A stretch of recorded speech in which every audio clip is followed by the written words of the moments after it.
And I want to start with the Green Bay Packers because I think there's a lot to get into here.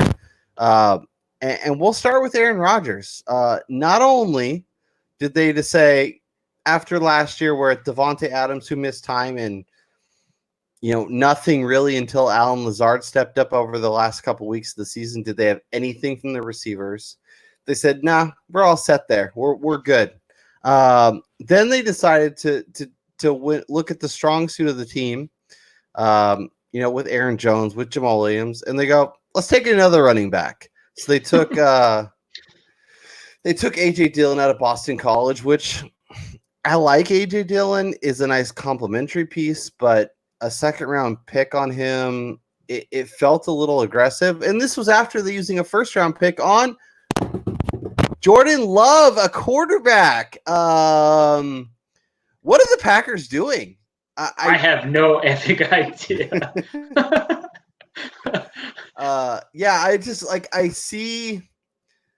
Like, it seems like they don't truly believe in kind of what their team is and how far they got last year. And, obviously they played the Niners in the playoffs. I think the championship, not the championship round. Championship round? Yeah, it was an NFC championship. Yeah. Nobody remembers because they were never in the game. So right, yeah, because that was a barn burner, blowout from the beginning. I guess initially, let's start with Aaron Rodgers. So obviously, we look at this team, gets the NFC Championship, plays well. A new coach. Okay, let's keep doing what we do well. But in arguably one of the best receiver classes in maybe a decade, maybe 2 decades, they just go over and don't take any of these. Like, okay, if you want to look at the team and go, okay, Aaron Rodgers on his last legs, he's driving everyone crazy. Let's take Jordan Love, who can be an heir apparent. That's fine. Second round, take some of these guys. I'm gonna pull up the receiver names that they could have had. Like, man. KJ Hamler, Antonio Gibson, Antonio Gandy Golden, your boy Donovan People. Take Donovan Peoples-Jones in round 5, round 6.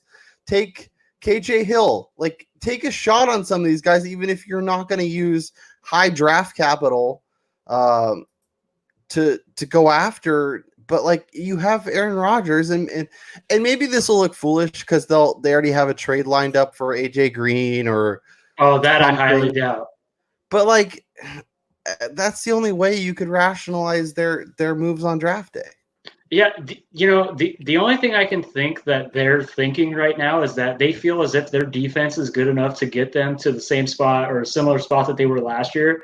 And by kind of taking the ball a little bit out of Aaron Rodgers' hands and just running the ball more, they feel like they're going to have a better chance of winning, which I find to just be an asinine assumption. You have potentially one of the greatest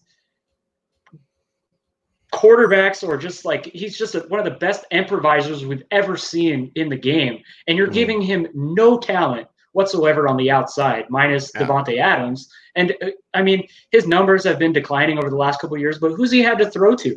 I mean, they took a dinosaur, Jimmy Graham. Like, he is nowhere near the same dude. Got minus Devontae Adams, who he's missed multiple games 2 years in a row.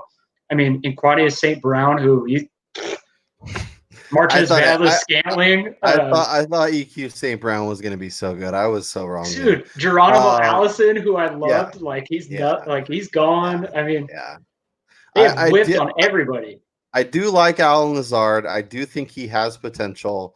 And I liked him coming out of Iowa State, and I was pretty shocked to see where he went off the board when it came to the draft. So, but it is nice that when you have a guy that you like that, to have finally get their shot and they improve.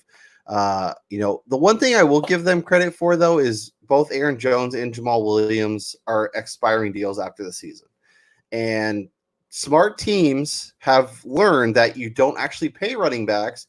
You just keep stockpiling them. And we saw Jamal Williams miss time last year. Obviously, Aaron Jones was incredible and broke out. And, I'm working on my projections right now, and I think another big season is absolutely coming for Aaron Jones.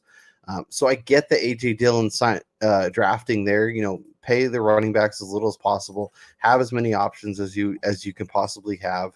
it's going to be frustrating for us fantasy owners, but in terms of what they could be, I do think that makes sense, but the lack of getting weapons for Rodgers, I think, is the biggest downfall. Yeah, I mean, I almost feel like they're wasting this guy's career. And going back to my Dallas Cowboys and Tony Romo, like at the beginning of his career, he wasn't really surrounded with the kind of weapons or like complementary pieces to help him win either. And then only towards the back end of his career did they start to kind of build around him. And we're seeing the opposite with Green Bay. It's almost like when Rodgers first came into the league, Jordy Nelson was kind of coming up. You had all these young guys on the outside. Greg Jennings, he was outstanding. Yeah, yeah, Jermichael they had a Finley. nice little run where he had two like top 20 fantasy weapons with Jennings and Jordy Nelson for a while, and then they're like, he's so good, let's just never Yeah. replace him. Let's just never do anything about it. And even at tight end, like I never understood the Jimmy Graham signing, but Mercedes Lewis is their starting tight end with like Jay Sternberger. Like I don't sleep on the Sternberger. I'll be asleep. A Packers not using tight ends is death taxes and Packers. I mean, I did see somebody on Twitter. I apologize that I'm not crediting the proper person, but I don't remember who was tweeting about it. But they were saying how Matt LaFleur has a history with San Francisco and that kind of offense. And so they were looking at the draft pick of the fullback guy that they took as kind of implementing him in the Kyle Juszczyk kind of role. So, I mean, if they're looking at going more I formation and throwing more to guys out of the backfield, I mean, that's kind of the writing on the wall that we're probably seeing Aaron Rodgers' fantasy relevance continue to disappear. If I set the over under at 0.5 of teams that Aaron Rodgers plays for, not named the Green Bay Packers, are you taking the over or the under? Over. So he's too competitive. In 2 years, is he? So here's my initial leans.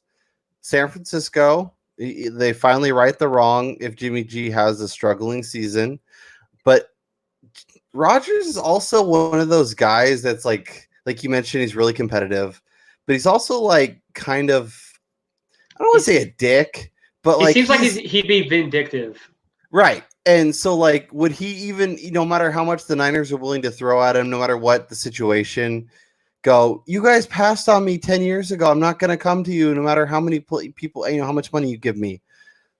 That's my only hesitation there. And we'll see, but yeah, I think we see a Aaron Rodgers to some team like Tom Brady to Tampa. Yeah, I have been thinking about this the last few days, but how awesome would it be for first Brett Favre to go to a division rival in the Minnesota Vikings, and then Aaron Rodgers to go to Chicago and lead the Bears to the Super Bowl?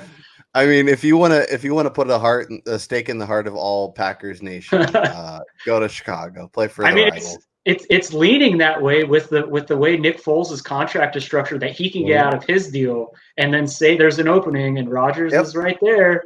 Yep, and they didn't pick up the 5th-year option Trubisky. Old Mitchell's on his way out, so what a world that would be! That would be fantastic. That would be fantastic.